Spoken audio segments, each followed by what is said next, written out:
This is Pastor Ray Frank, Syracuse Wesleyan Church. Today is Monday, February the 17th. Well, I trust you had a great Valentine's Day. I kind of messed up. I forgot to get a card. Actually, I'd gotten one months ago. I saw that I really liked, but I couldn't find it.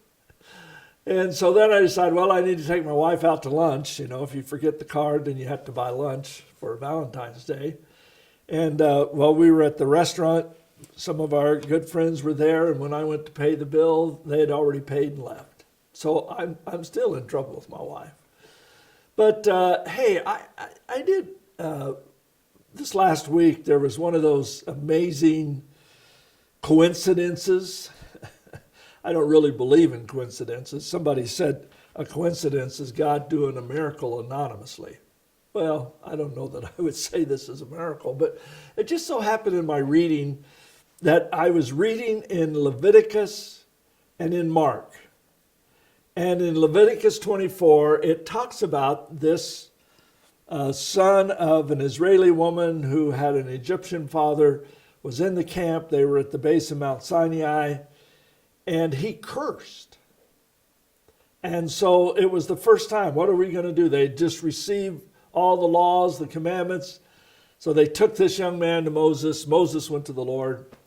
And the Lord said, because he blasphemed, he is to be put to death.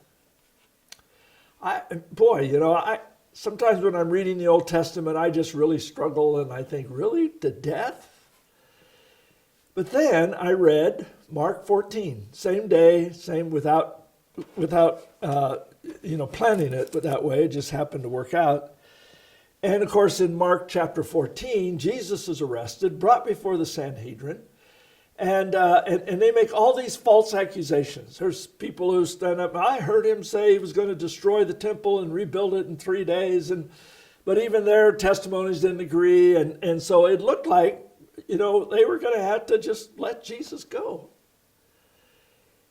But then the chief priest asked Jesus a determining question. The high priest stood up before them and asked Jesus, "Are you not going to answer?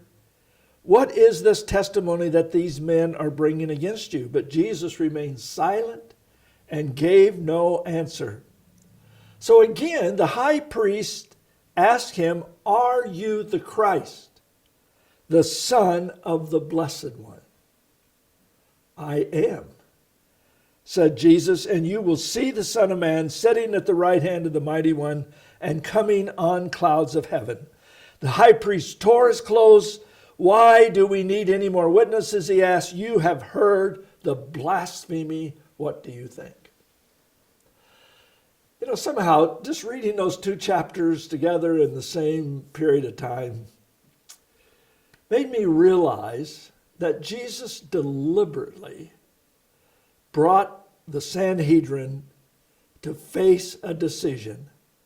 Either they had to accept that he was the Son of God, the Messiah, the Anointed One, or they would have to destroy him for claiming to be the Son of God if he wasn't. I think Jesus did that deliberately. He set that up.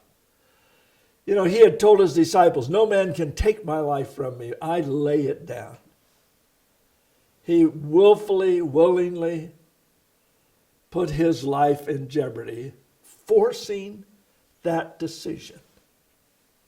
They either had to accept that he was God, the Son of the Blessed One, or he was a blasphemer and worthy of death.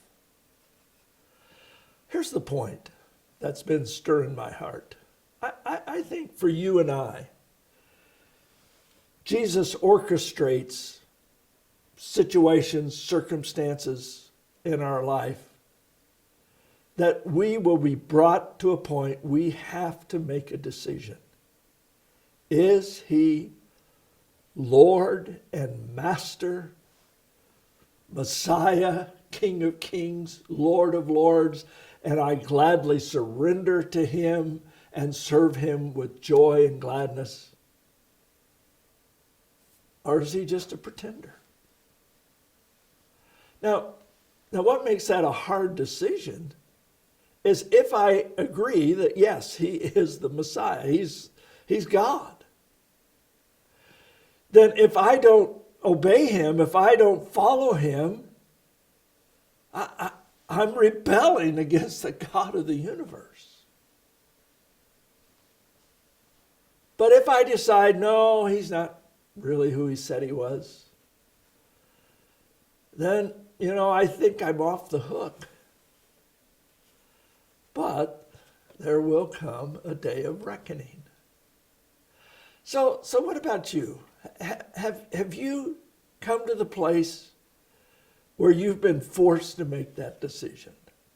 Either Jesus is who he said he was, and I gladly surrender to him, or I believe that he was a blasphemer, pretending to be something he's not.